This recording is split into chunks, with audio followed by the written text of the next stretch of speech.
que el Padre nos bendijo con toda bendición espiritual, pero mire qué palabra, en los lugares celestiales en Cristo. En el origen fue en el trono de Dios, y mira lo que dice: según nos escogió Él, según nos escogió en Él, ¿pero cuándo? ¿Cuándo te crees tú? ¿Cómo? ¿Cuándo es? Mira, dice, antes de la fundación del mundo. El mundo no estaba hecho y ya la iglesia nació en el corazón del Padre. Te voy a decir una cosa. ¿Tú sientes que ha sido Dios quien te ha llamado? ¿Tú sientes que ha sido Dios quien te ha escogido? Bueno, pues quiero decirte que tu origen, ya Dios te conocía antes de que tú nacieses. Ay Dios, qué misterio, ¿eh? Claro, el Emilito ha dicho una palabra. Dice, la presencia de Dios.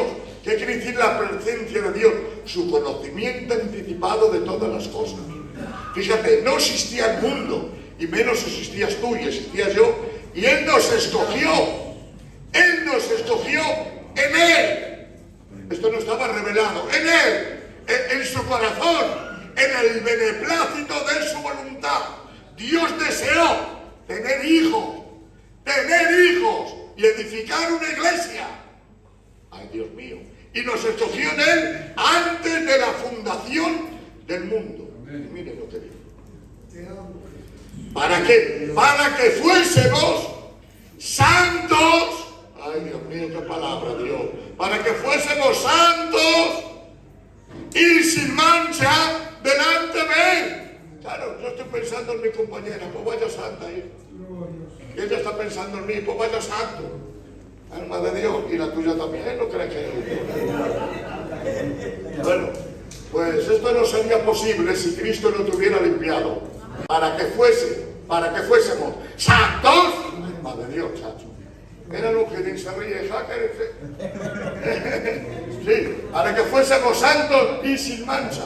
Esto no es factible, hermanos, porque estamos en un mundo pecaminoso, porque tenemos naturaleza pecaminosa. ¿Cómo es esto posible? Porque alguien, aleluya, que sí era santo y sin defecto, apostó por ti y cogió tu lugar y se puso Él por medio. Entonces, si el Padre me ve a mí tal cual soy, no tengo audiencia delante de Él, porque soy carne, soy malo y soy sucio y soy carnal. Pero a través de Jesucristo, yo y usted y yo somos santos y sin mancha, porque Cristo nos ha reconciliado con el Padre. Entonces en Cristo somos santos. Otra palabra que escalamos estos terroríficos. Dice, habiéndonos predestinado.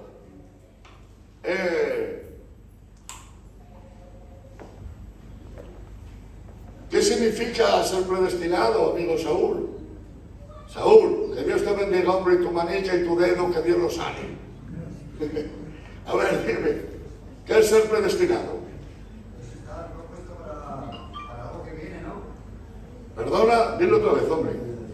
Pues, está propuesto para algo que viene. De acuerdo. Predestinar una cosa es prepararla antes que venga.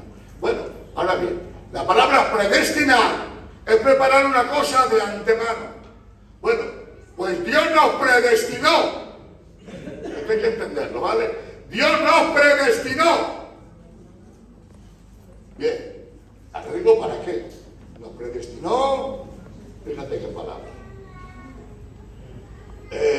Nos predestinó para ser adoptados hijos suyos por medio de Jesucristo. Y miren dónde está el secreto. Según el puro afecto de su voluntad. El Padre te amó, el Padre propuso, Cristo ejecutó de su propia voluntad. Y la voluntad del Padre era conocerte, amarte, predestinarte para elevarte. Ay, Dios mío. Según el puro afecto de su voluntad, sin obligación impuesta. El Padre te amó. Cristo te amó. Sin más. Y te predestinó, te preparó de antemano Mira qué bonito. Te predestinó. Ahora bien, eso me sugiere una pregunta.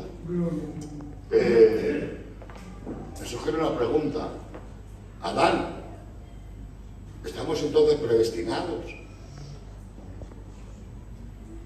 Si te estoy hablando, sí. Estamos predestinados, preparados de antemano. O sea, vamos a ver, yo estoy limpio y tú estás limpio. Dios nos ha hecho puros y nos ha hecho injustos. Por lo tanto, estamos predestinados. ¿Eso qué quiere decir, Adán?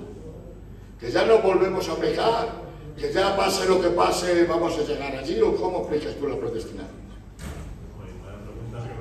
Bueno, tú di lo que crees. A ver, es un tema bastante complicado, se puede malinterpretar mucho. Dale, tú habla alto como cuando reñes, tú habla. Es un tema muy complicado, que se puede malinterpretar, es más, llevan 500 años enfrentándose hermanos en Cristo que cada uno ve su diferente versión. Creo que lo que cree Filadelfia y lo que incluyo es que creemos en la predestinación porque es bíblica, lo pone en la Biblia, pero claro, predestinados en Cristo, en la figura de Cristo. Todo aquel que creyese y fuese bautizado, ese será salvo. O sea, si yo pongo mi confianza en Cristo, automáticamente formo parte del grupo de los predestinados. ¿Pero por qué? Porque elijo a Cristo. Vale. Lo has definido bien, no está complicado. Ahora lo explico, es un poco más sencillo todavía. A ver, hemos dicho que quién estaba predestinado, la iglesia o yo o tú individualmente. La iglesia no. Lo que está preparado de antemano es la iglesia. Y la que no pierde la salvación es la iglesia. Ahora bien, si tú eres iglesia, si vives como iglesia, tú también estás salvo. Ahora, si tú te sales del barco de la iglesia, tú estás condenado por Dios. La salvación se pierde, sí, porque el pecado condena. ¿Por qué se pierde la salvación? Porque el que peca, dice la palabra que es del diablo. Y por eso Dios dice, mirad bien lo que habéis oído, no sea que os enfermicemos. ¿Cómo escaparemos nosotros si descuidamos una salvación tan grande? A ver, la salvación es el que persiste en pecar y no se arrepiente y no se aparta del pecado, condena. Y es igual que esté bautizado, es igual que sea predicador, es igual que uno sea lo que sea. Los títulos no salvan, solo salva Cristo en el mundo. Pero la iglesia, Adán, que les he explicado bien, imagínate que sale mañana un autobús de las hermanas para llevarlas a Bilbao, a escuchar al Dani Carrasco y a unas hermanas, ¿no? Bien, y van todas para allá. A ver, allí va ese autobús. Quien vaya en ese autobús está preparado de antemano que llega a un destino. Ahora bien, si una persona no va en ese autobús, no forma parte de ese grupo.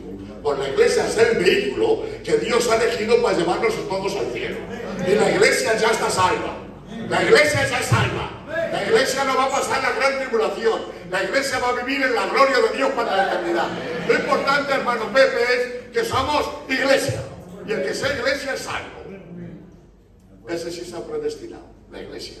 Pero a un nivel individual no. Porque nosotros creemos que la salvación se pierde. Bien.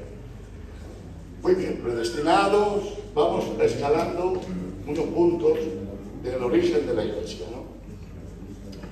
Según el puro afecto de su voluntad, dice, para la alabanza de su gloria, de su gracia, con el cual nos hizo aceptos en el amado, dándonos a conocer el misterio.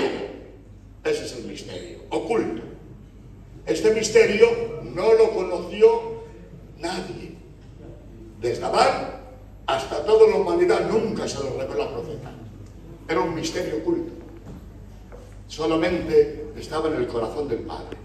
Ningún profeta de la antigüedad, ni Moisés que vio la cara de Dios, ni Ezequiel que vio los cielos abiertos, ni Elías, ni Daniel, que era un hombre lleno de ciencias. Jamás nadie recibió la palabra iglesia y el misterio de la iglesia. Era un misterio oculto que Dios había preparado según el puro afecto de su voluntad.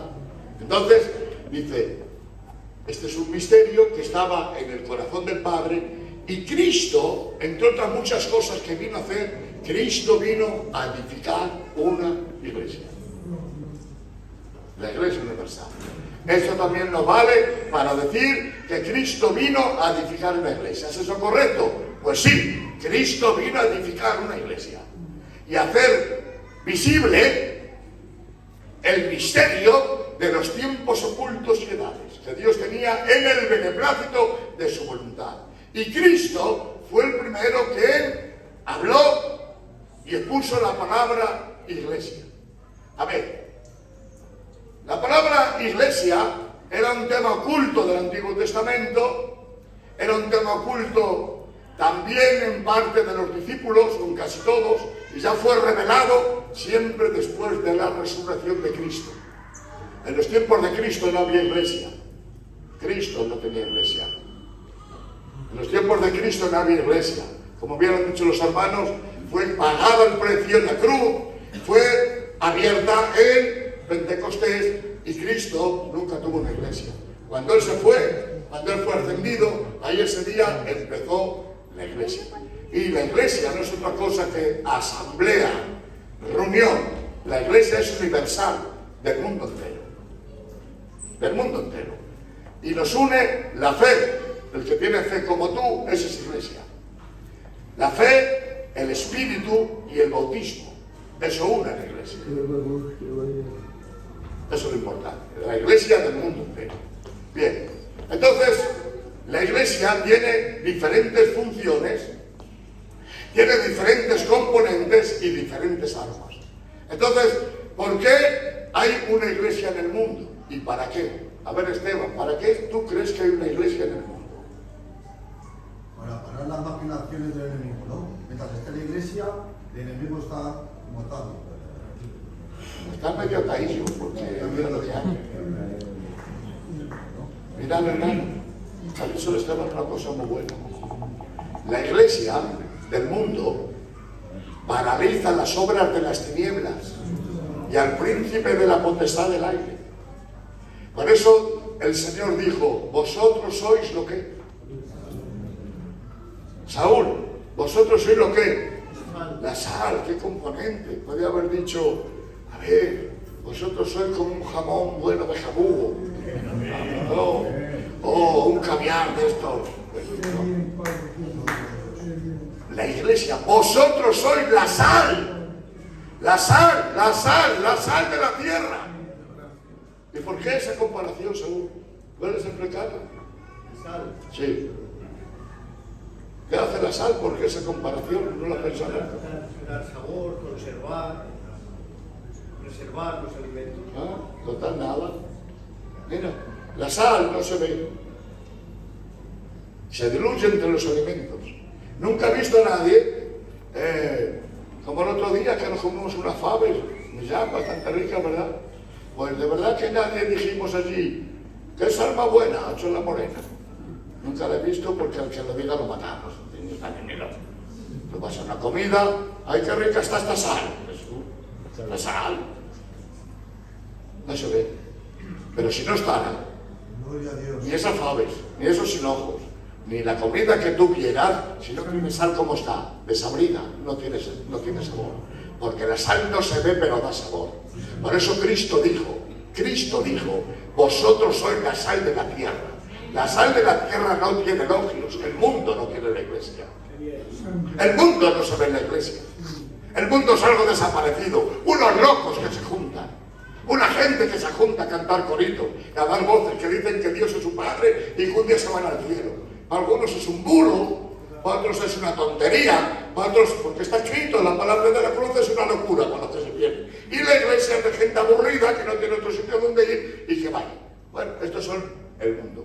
Pero si no están a esta iglesia, si no están en la iglesia en la tierra, Dios mío, no habría sabor. Por eso, ¿qué Cristo dijo de la iglesia? Dijo, vosotros sois la sal de la tierra. Pero mira qué palabra. Si la sal se desvaneciera. Hacense una pregunta. ¿Con qué será salada? ¿Qué puede salar a la sal? ¿Cocineras? ¿Hay alguna cosa? ¿Qué puede salar a la sal? Cuando la sal está insípida, ¿qué le pasa? Dice, no sirve para nada, sino para ser pisoteada y hollada por los hombres. Cuando la sal pierde su sabor. Y la iglesia le ha dado Dios una composición de sal. ¿Y qué otras cosas has dicho tan hermosas, Saúl? Repítela, por favor. Preserva, da sabor. Bien, yo he dicho lo del sabor. ¿Preserva qué hace? Preservar. Conserva, ¿no? Conserva los alimentos para que no se degraden. Alma de Dios. Fíjate, mira la corrupción que hay en el mundo, que lo dice Dios, por causa de la concupiscencia. Todo lo que ves es la raíz de los males, por el amor al dinero. Por el amor al dinero hay lo que estás viendo en el mundo. Todo se rige por el dinero. Todo es dinero. La corrupción política por el dinero. La corrupción de la sociedad por el dinero. La estructuración de la familia. La destructuración de la familia por el dinero. Las amistades se rompen por el dinero. La gente se corrompe por el dinero. El hombre miente por el dinero. La gente se cuesta por el dinero. Alma de Dios. Las traiciones vienen por el dinero. La raíz de todos los males, de todos, es el amor al dinero. Todo rompe el dinero. Donde hay dinero se acaba todo. Porque es el Dios Mamón. Es un Dios de mucho poder. Ahí se inclinan los hombres más formales. Ahí acaba la veracidad de muchas personas. Ahí acaba la legalidad de muchas personas. Rafa, esto es duro y serio lo que digo. Familias no se llevan por el dinero. Son de la misma sangre, del mismo apellido, del mismo vientre. Y los ha dividido el podrido dinero. Un cacho de papel ha dividido familias. Y hay padres que no se llevan con los hijos, ni hijos con los padres.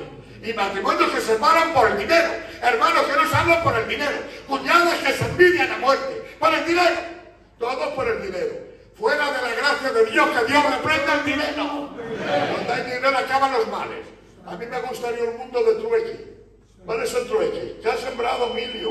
Una zanahoria. Pues mira que yo sembro unos pepinillos. Me das 3 o 4 zanahorias de unos pepinillos. Y el mundo existía. ¿Cuántas chaquetas tienes? Un jidín, 3. Pues mira, yo tengo unos pantalones que me hace una caja favorita. El trueque. Pero donde está la pasta, hijo, se acaba todo. Y dice un día el dinero: ¡Hola! Me llamo Don Dinero. Ante mí se inclinan los reyes.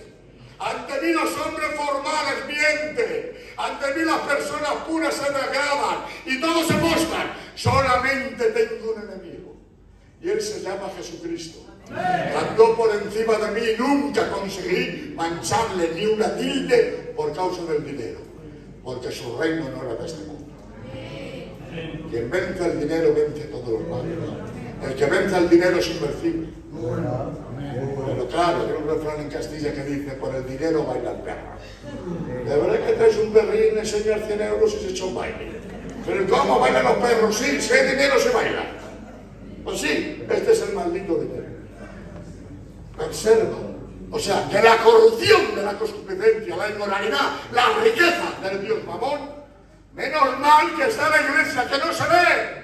Pero la iglesia no debe ni contaminarse ni por la corrupción, ni por los bienes materiales, porque el mandamiento de Cristo es: tiene sustento y abrigo, no estás amargado. Dale gracias a Dios y conténtate con esto. Porque tú eres un extranjero, un peregrino que estamos de paso. Así que teniendo sustento y abrigo, glorifica y alaba al Señor. Y no vayas a estar en la riqueza, que son la causa de muchos males. Porque hay 2 tipos de riqueza, dice mi Biblia. Y Dios enriqueció a Abraham. La riqueza que trae Dios trae para bien. Pero sin embargo dice: no se enriquezcáis como algunos que fueron traspasados a muchos dolores. Hay casillas que si no tuvieran dinero y estarán preparando las gorras para irse a La Rioja, a la vendimia, en una furgoneta, como toda vida, qué feliz eran. Porque se hablarían y se salvarían. Y hay gente que no se va a salvar por el odio que tienen en la familia.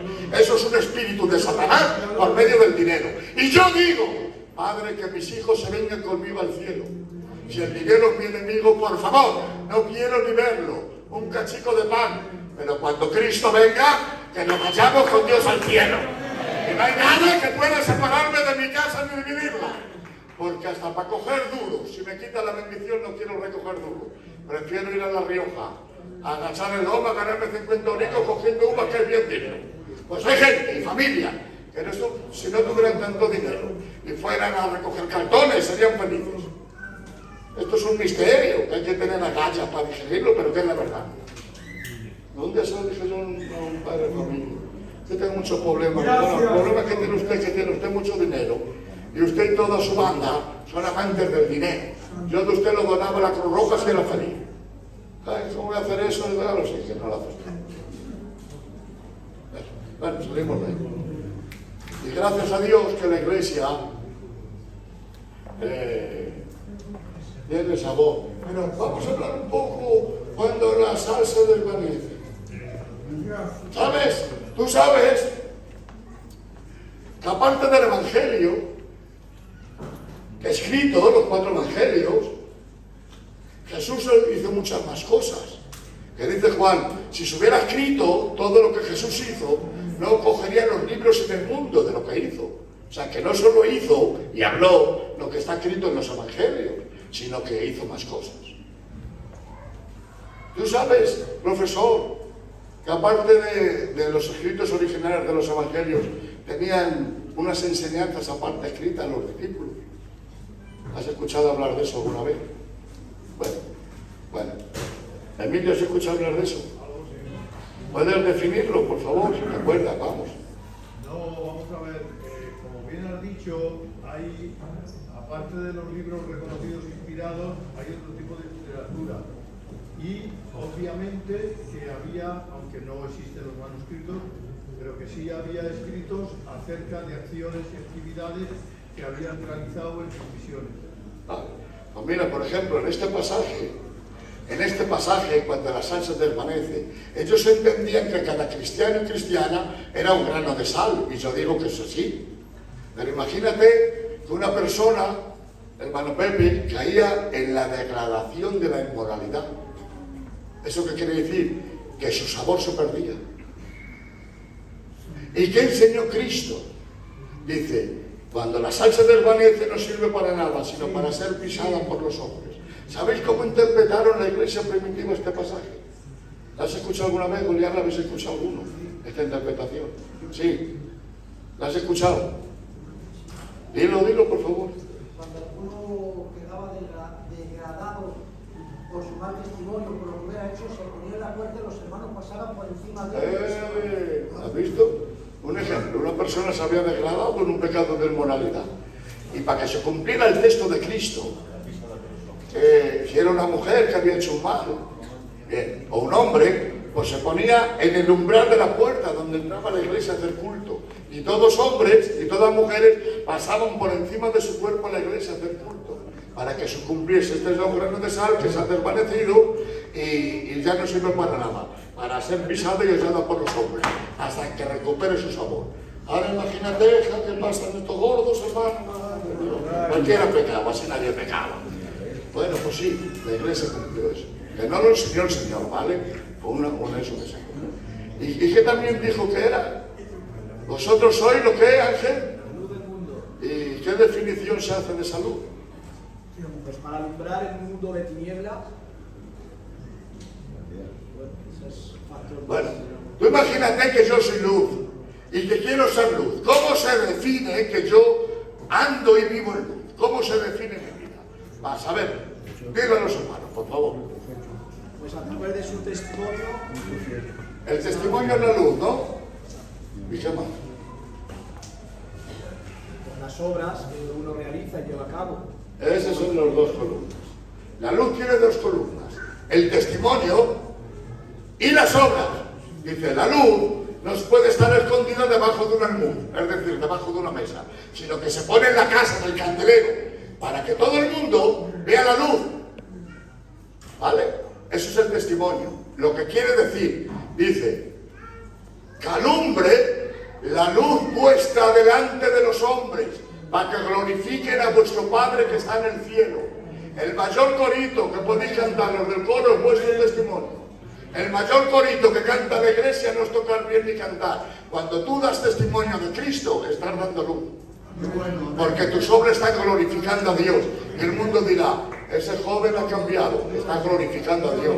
Ese hombre es de Dios, aquella mujer es de Dios. Está glorificando a Dios por medio del testimonio. Es la alabanza que más le gusta a Dios. Que alumbren vuestras obras delante de los hombres y así glorifiquen a vuestro Padre que está en el cielo. Entonces la iglesia es una iglesia que tiene luz. ¿Cómo está el mundo? ¿Cómo está el mundo, hermano Fabián? ¿Cómo está el mundo? En tinieblas. ¿Qué son las tinieblas del mundo? El pecado. Fíjate, el pecado. Mira si el mundo está ciego, hermano. Mira si el mundo está ciego, que ha llegado a una degradación tal que han deshonrado el mundo sus propios cuerpos. Dios, miren mi vida. Han degradado sus cuerpos, han corrompido su mente, y desde los niños hasta los ancianos hay una corrupción moral totalmente. Porque está escrito, el que anda en tinieblas con todo tropieza. Entonces, la iglesia es una luz. ¿Y qué hacemos aquí en la iglesia? Mira, hermano, nosotros debemos de condenar todo lo que el gobierno dice que no va de acuerdo con la palabra de Dios. ¿Están ustedes de acuerdo con esto? ¿Estamos de acuerdo con esto? A ver, ¿es condenable en la Biblia el aborto? Pregunta. ¿Se condena el aborto? A no ser una hermanita que ha tenido un problema y le ha venido. Pero el aborto premeditado y creado es un pecado delante del Señor. No hay justificación para justificar eso. ¿Qué te parece la idea? Y la Biblia no nos da legalización a ningún hijo de Dios, a ninguna hija de Dios, ni a ninguna familia para practicar el aborto, porque el aborto es un asesinato delante de Dios. Pero así como suena, es quitar una vida, eso es atentar contra la vida, y la vida solamente la da Dios y la quita Dios. ¿Es así, Julito? ¿Es así? Bien, entonces en la iglesia tenemos luz. ¿Qué luz tenemos? De la palabra. Y en que el gobierno lo legalice, como Dios no lo legaliza, nosotros tampoco lo legalizamos. Ahora bien, ¿cómo tenemos que actuar nosotros? ¿En lo que dicen los hombres de las tinieblas o en lo que dice la luz de Cristo? En la luz de Cristo. Todos vivimos en el mundo, respetamos las leyes naturales, pero, a ver, no participamos de ellas. Por ejemplo, hermanos, ¿el divorcio es legal delante de Dios? Pues no, la iglesia nunca ha compartido el divorcio. La iglesia siempre hemos creído en el sacramento del matrimonio. Gloria a Dios. Quitando algunas causas, el matrimonio es lo que Dios juntó. Los dos serán una sola carne. Y ahora por cualquier cosa es legalización. Pero la iglesia tiene luz y la iglesia tiene que andar en la luz de la Biblia. ¿De acuerdo, sí o no? Entonces la iglesia es esa luz. Dios quiera que esta luz no se desvanezca, que esa luz siga ardiendo. Y la iglesia no puede participar de lo malo. La iglesia condenamos lo malo. En el nombre del Señor Jesús lo condenamos. Ahora bien, Julito, a ver, tú sabes que la vida es de Dios, la da Dios. Tú imagínate una persona que está parapléjica, que está sufriendo mucho. La iglesia le podemos dar una vacuna de la eutanasia para ayudarla a que no sufra. No podemos hacer eso. ¿Por qué no podemos hacer eso? Si es por, a ver, es para que no sufra más, para que acabe ya. ¿Por qué no hacemos eso?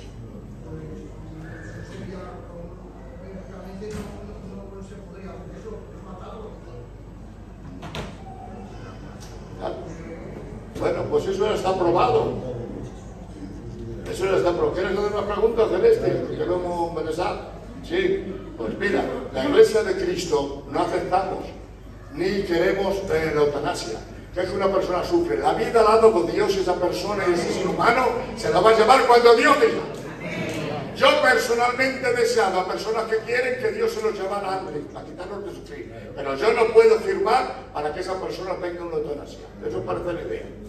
Aunque el mundo lo vea bien, la Biblia y Dios no. Por eso la iglesia es diferente al mundo. Porque la iglesia no es un organismo creado por los hombres. La iglesia es una iglesia viva que ha nacido del corazón y de la voluntad de Dios. Entonces la iglesia no se rige por el mundo, la iglesia se rige por los principios de la palabra. ¿Estamos de acuerdo, sí o no? Otro tema que tenemos.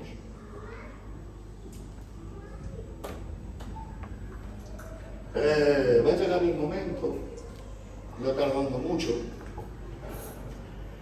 que no se va a permitir enterrar a las personas. Porque contamina la tierra y yo creo que si sigue un poco más es porque es un gran negocio. Ahora si sigue un poco más. Pero ya lo están hablando hace tiempo de que todo el mundo va a ser incinerado.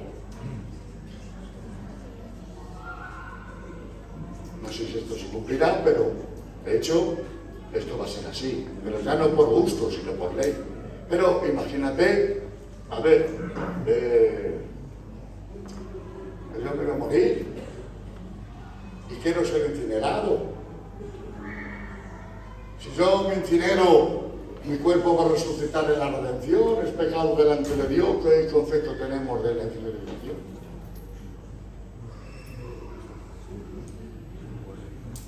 ¿De Burgos? Lo recompone Dios. ¿Cómo? Lo recompone Dios.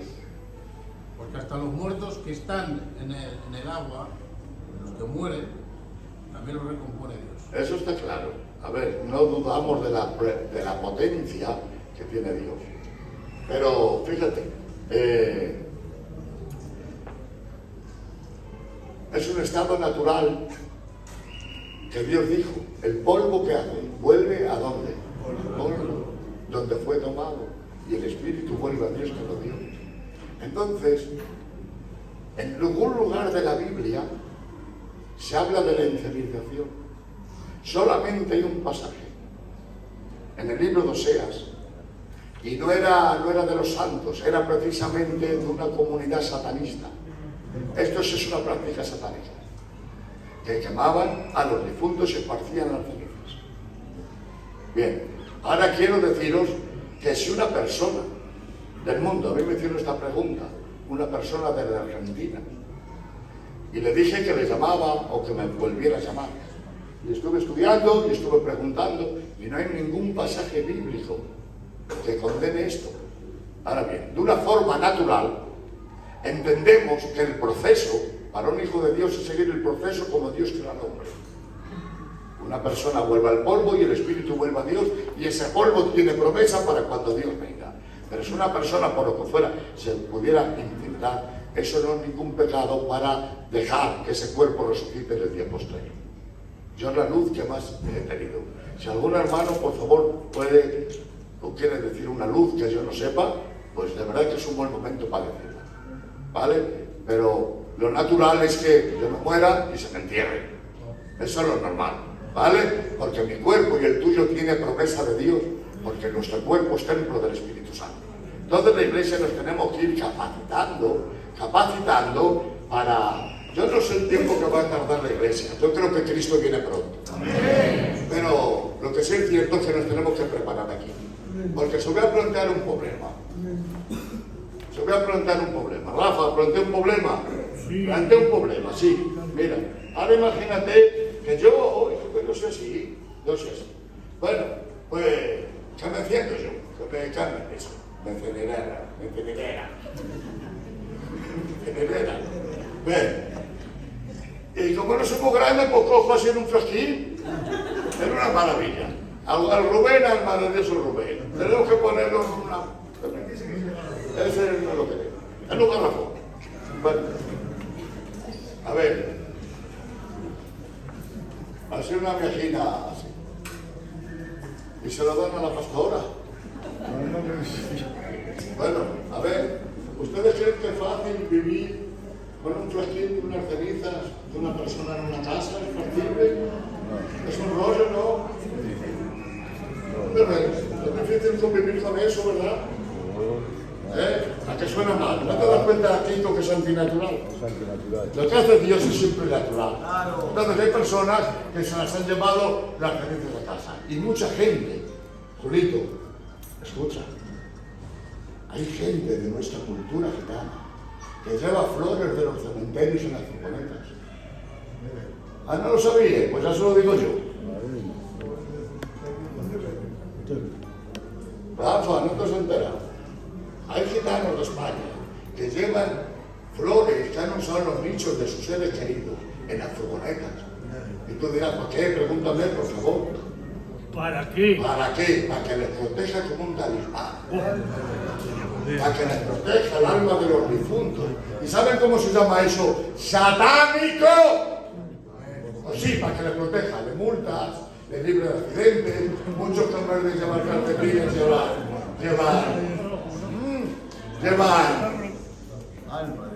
llevan harina y van a los mercadillos a tirar el género, pero que no quieren vender, que van allí porque quedan con otro también, para cambiar la harina por el azúcar.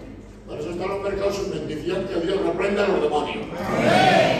¿Qué te parece? Pues esto es lo que hay. Y hay personitas que llevan en su ramo el arma del fulanito y de la fulanita, que no ni que nada, que lleva ahí una legión de demonios. Y esto está parando el evangelio y la obra de Dios, que Dios nos reprenda. La iglesia tenemos que condenar eso. Pero sí, esto no se puede decir. No lo digas tú si no quieres. Yo sí lo digo. Y se acabó. Muy bien. Y al que la haga eso está endemoniado. Y si conoce el evangelio hay que echarlo del culto ya. O cambia, tira eso aquí que no entre. Porque eso es diabólico. Entonces, a ver, ¿qué capacidad puede tener la pastora para tener allí un fresquín con las 4 cenizas, las 2 orejinas que más? Pues mira, escucha, hija, te voy a dar un consejo. Te voy a dar un consejo. Pórtate bien conmigo mientras estoy aquí. Y si tienes que hacer algo, habla, hija. No la bebé cuando esté la ceniza. Cuando ustedes no hay ceniza, tú te comes un pastel y si no comen te casas de nuevo. Que ya te doy permiso. Venga, lo que tengas que hacer, la otra ahora aquí. Mira, quédame ahora, respeta ahora y acá. Hay cuando me mueran, no te voy a tener ni nada. Echa su baile y festeja que estoy en el cielo. La profesión no es de Dios, que es del diablo. Entonces, si me quieres, hazlo, mira, que cuando me muera no te necesito para nada. Esta es la verdad de las cosas. Entonces, yo no veo un pueblo porque pertenecemos a una idolatría antiquísima de tener ahí una cosa como una idolatría en casa. Da chuchu, que no... El suyo, Mira, ten en casita un buen jamón, chacho, un buen queso, de verdad, un buen quesico, y disfruta que en tu casa esté la adoración, que tú no necesitas talismanes, ni necesitas reliquia, tú tienes al Cristo de la gloria. Si quieres que Dios te guarde, ora a Él. Si quieres que Dios te bendiga, ora a Él. ¿Y sabes quién mejor te protege? La santa palabra de Dios. Porque escucha, ni la Biblia te libra de accidentes, No hagas ni de la Biblia una reliquia, que la Biblia no es una idolatría. Tengo aquí esta Biblia para que me guarde del mal. Y la pongo aquí en la mesilla para dormir bien. No, eso no. Esto no es la Biblia en la mesilla para que me quite los malos sueños. No, hagamos religiones de esto. La Biblia es un libro maravilloso de Dios. La Biblia es para leerla y sobre todo para vivirla. Y yo creo que Dios quiere darnos lucha, ¿sí o no? Entonces lo más seguro es que se ponga un tipo de buzones. Un tipo de buzones con una llavecita y una persona pueda ir y tenga allí un tarrito si fuera por ley. Es lo más factible. ¿Y qué tiene que hacer la iglesia? Caminar y pensar que esas cenizas un día tendrán el cuerpo glorificado de ese ser querido, porque la categoría la tiene Dios mismo. Entonces no creemos ni en el aborto, no creemos en la eutanasia, no creemos en el divorcio y no creemos, escuchen, imagínate una persona. ¿Vale todo el dinero en la iglesia? Venga de donde venga, ¿vale todo el dinero en la iglesia? ¿Vale todo el dinero en la iglesia? Bueno, escuche, hermano, todo el dinero no vale para la iglesia. El dinero que es de sangre no vale para la iglesia. El dinero que es de vender estupefacientes no vale para la iglesia. El dinero que pertenece a un robo no vale para la iglesia. El dinero que pertenece a un engaño no vale para la iglesia. A la iglesia vale el dinero de los santos. Amén. Y el rico que echas tú te dado de Dios por tu trabajito. Y ese dinero está santificado en la presencia de Dios. Y la iglesia de Cristo no necesita el dinero del mundo impío. La iglesia la sustenta la propia iglesia para la gloria de Dios. ¿No estáis de acuerdo? Entonces hay una ofrenda pública. Mira, antiguamente era una medida tan espiritual que la gente que vendía relojes nuestros, a Seicón, se quitaba la Seicón. Bien, y todas estas cositas. Vale. Y venían al culto. Pues mira, os voy a contar una cosa, que la viví yo, que tenía unos 12 años, Mira, yo iba en mi autobús al culto, y había un gitanico de Salamanca, que era primo de mis padres. Ella era prima de mi padre y él primo hermano de mi madre.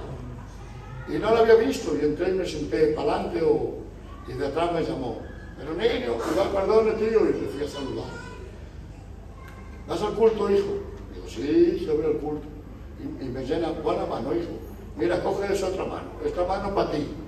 Esto para gastar para ti, me dio 8 euros. Esto para ti, hijo, métetelo en el bolsillo. Y esto Ahora cuando vayas al culto, lo echas en la ofrendija, hijo. Y yo creía que el hombre no iba al culto. Digo, bueno, y lo meto aquí para echarle la ofrenda. Paramos en la parada de la iglesia, que yo creía que lo tuvo seguir ahí él para la Plaza Mayor. Y bajo yo por una puerta y baja la otra. Le digo, pero tío, ¿dónde va usted? Al culto, hijo. Digo, pero ¿y por qué no echa usted el dinero que me ha dado? Y me dice, mira, de verdad, vive Dios que es verdad. Era un hombre bastante alto, bastante grande. Me dijo, hijo, algún día, si Dios me ayuda, podré echar la ofrenda. Yo soy un hombre sucio y no echaré la ofrenda. Yo entiendo que engaño con los relojes y yo no puedo echar esta ofrenda. Te la doy a ti, hijo, que tú sí, tú eres un santito, tú la echas y la agrada a Dios. Pero este dinero que yo gano con el engaño, para mí no me vale. Íbamos al culto, un hombre con 2 metros, Rafa, iba el gitanito limpiándose las lágrimas y cuando echaban a la ofrenda se levantaba y se levantaba llorando, porque el hombre quería quitarse de eso para echar su ofrenda. Fíjate que respeto para el veneno. Bueno, pues aquí viniera un narcotraficante o una persona impía. Bueno, pues el terreno yo hago la edificación, yo soy de todo. Palabra, que no había que recogerlo nada. Lo que se edifique, lo que se tenga, lo genera la iglesia. Amén. Porque la iglesia es santa y tiene que vivir en santidad. ¿Estamos de acuerdo, sí o no? Bien, entonces estas son las propiedades. Sal, que conserva, Saúl, preserva, fíjate, tremendo. Y cuando pierde su sabor. Luz, por las obras, y por la luz que se da al Evangelio. También retiene, como ha dicho el Esteban, la maldad del mundo, para que no se degrade del todo. Y también para la obra del diablo, porque esta iglesia tiene, Dios mío, tiene autoridad de Dios. ¿Sabes cómo está revestida la iglesia? A ver, 4 o 5 minutos. La iglesia tiene al Espíritu Santo, ¿cierto, sí o no? Amén. La iglesia tiene la palabra de Dios, ¿sí o no? Amén. La iglesia tiene la oración, la iglesia tiene la intercesión, Amén. la iglesia tiene el ayuno, Amén. la iglesia tiene el yermo y la iglesia tiene su propia cosmética. ¿Cuál es la cosmética de la iglesia? Las buenas obras y la santidad, sin la cual nadie verá al Señor. ¿Y qué más tiene la iglesia? El Espíritu Santo en sus dones y sus operaciones. Dones de poder, dones de edificación y dones de revelación. La iglesia tiene 5 ministerios. ¿La iglesia cuántos ministerios tiene? 5. Miguel, ¿cuál es su ministerio? A ver, dime uno de los 5. ¿No lo sabes? Bueno, 5, un ministerio, a ver. De los 5. ¿Cómo? Evangelista. ¿Quién es un evangelista? Proclama la palabra de Dios a los 4 vientos. El que va por el mundo entero evangelizando. Por ejemplo, mira, José de Cazonia está de pastor, pero está haciendo obra de evangelista. Todo el que se dedica a predicar en las calles, a predicar al inconverso, es un evangelista. Un evangelista es el que anuncia el evangelio. Bien, un evangelista, qué bien. Otro ministerio, hijo. ¿No sabe ninguno? Hermano Pepe, otro ministerio de los 5 que hay. El pastor, eso es el mejor. No, ahora se lo explico. El pastor es el ministerio por encima de todos. Un apóstol. ¿Quién es un apóstol? Esteban. Claro. Uno que tengamos ahora vigente. Pues hombre, un apóstol es el hermano Manolo, de Torrelavega. ¿Qué era un apóstol? ¿Qué obra hace un apóstol? Un apóstol era, a ver, hacía una obra de evangelismo, reunía a una gente, hacía una iglesia y dejaba un ministerio. Eso es un apóstol. Esa es una obra de apóstol. Ahora, ¿verdad? Tenéis YouTube, hermano de Dios. Y pasan, hijo, de ser ovejas al apóstol de un lado para otro. Todo el mundo es apóstol. El apóstol, yo no voy a decir nada de decir, mañana es apóstol. No me voy, porque quiero ser apóstol. Todo el mundo es apóstol. Ahora das una pata en bote y sale un apóstol. Un apóstol resulta que es un ministerio maravilloso que tiene que avalar unas obras de antemano. Esto no se recibe. ¿Qué he recibido que ya eres apóstol? ¿Cómo qué? A ver, he recibido. Pues no recibas más, que eso es mentira. Y se acabó. El apóstol es el que, un apóstol es el que edifica una iglesia y usa un ministerio para edificar esa iglesia. Los responsables actuales de España no son apóstoles, pero hacen una obra de apostolado. Es un poco lo que dirigen el mundo de los obreros, que plantan pastores, quitan pastores, es un poquito, no son apóstoles, pero hacen una obra de apostolado. Y hermano, falta, a ver, hermano, ¿tú cómo te llamas? Sí, nene, Kele, madre de Dios, Kelene, que Dios te bendiga, hombre. Otro ministerio más. Profeta. Profeta, ¿quién es un profeta? A ver. Pues profeta es el que está con el Señor, y el Señor le recibe, le da visión a la iglesia. ¿Sí? Entonces, habla y dice algo que el Señor ha puesto en su corazón que luego se Bien, bien. Ese es un profeta. Ahora yo digo una cosa. La iglesia hoy necesita profetas. Porque se va a hablar de una profecía. ¿Esto qué es? ¿Realmente esto qué es? La profecía más palabra de Dios. Sí. ¿Pero cómo le llaman? ¿Cómo has dicho? La profecía más segura. Mira, este libro es la Santa Biblia. Esto es la profecía más segura. Aunque no hubiera profeta, la iglesia ya tiene guía. Claro, sí, señor. Aunque no existieran los profetas, que son útiles y necesarios, la iglesia ya tiene guía. Una iglesia que lea la Biblia, viva la Biblia y crea en la Biblia ya tiene guía, no necesita más revelación. Ahora bien, en el Nuevo Testamento hay profetas, sí. ¿Es un ministerio del Nuevo Testamento? Sí. ¿Por qué en la antigüedad se usaba más? Porque no estaba el canon de las Escrituras. Y los oráculos eran hombres que bien recibían y predecían y anunciaban cosas. Porque la iglesia, perdón, el pueblo, no tenía una guía escrita.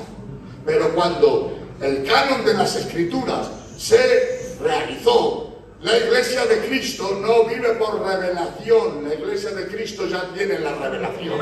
Y esta es la revelación más segura. Y una profecía de un profeta es válida si va de acuerdo con lo que aquí está escrito. Si lo que dice un profeta no está de acuerdo con la palabra, entonces la profecía no es de Dios. ¿Están ustedes de acuerdo? A ver, y si tú crees, Miguel, a ver, Miguel, tú crees en mí un poco, aunque sea, ¿crees en mí? Pues imagínate que yo he venido ya al culto y te digo, Miguel, escucha, el día 22 de Nochebuena viene la venida del Señor. El día 22 de Nochebuena viene el avivamiento. No se lo digas a los demás, guárdalo en tu corazón. ¿Tú qué tienes que hacer? Consultarla. Lo rechazaría porque la venida de Dios es cuando Él quiera. Cuando Él quiera, no cuando yo lo diga. Entonces, la revelación tiene que ir de acuerdo con la palabra. Y cuando a ti te den una profecía, ¿qué te dice Dios que tienes que hacer? Y que es examinarla, mirar si es factible con Dios. A ver, tú puedes escuchar profecías sobre ti, pero tienes que mirar si esa profecía va contigo, es para ti y va de acuerdo con la palabra de Dios. Eso es examinarla. Examinarla no es como me ha dicho una cosa buena, me agarro un carbarriento. Y me ha dicho una cosa mala y ya no es de Dios. Este no es profeta, este no. Y nada más queremos palabras algareñas y palabras que nos dicen. No porque te digan palabras bonitas quiere decir que sean de Dios. Porque la profecía también es para exhortar. Entonces esta es la profecía más segura que tiene la iglesia. El profeta sí. Entonces hemos dicho evangelista, apóstol, ¿qué más? Maestro, ay Dios mío, ¿qué es un maestro? ¿Quién? El que se dedica al estudio de las Escrituras para enseñar lo que está escrito. El maestro es un ministerio precioso, eso es una maravilla. Son los que traen la luz de las Escrituras, porque yo leo la Biblia, pero no quiere decir que la entienda. ¿Y cómo la entiendo? Pues la entiendo cuando alguien me lo explica. ¿Por qué? Porque ha recibido una capacitación más amplia que yo, ha indagado, ha estudiado y podemos preguntarle. Que Dios bendiga a todos los maestros de España y de México. Pero el ministerio de pastor, ay Dios mío. ¿Cuál es el ministerio más competente de los 5? ¿Qué es un pastor? A ver, Bolívar. Los que cuidan del rebaño, Una. el que enseña la palabra, 2. el que tiene que alimentar al pueblo, 3. el que dirige también al pueblo, 4.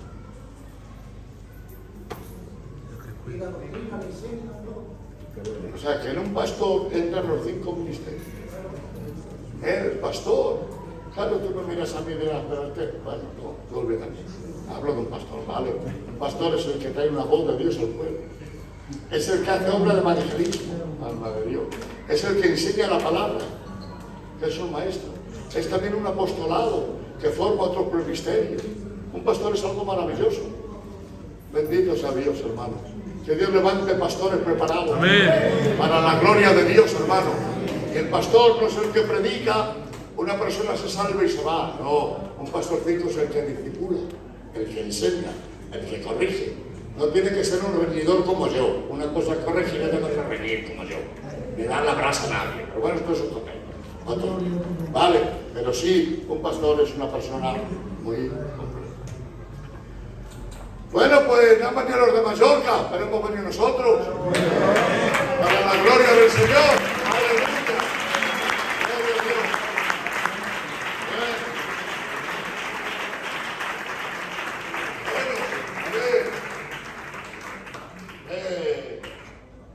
Esto es lo que más me cuesta a mí de la tierra. Esto ya no estoy capacitado, no estoy capacitado para vivir. Para eso, por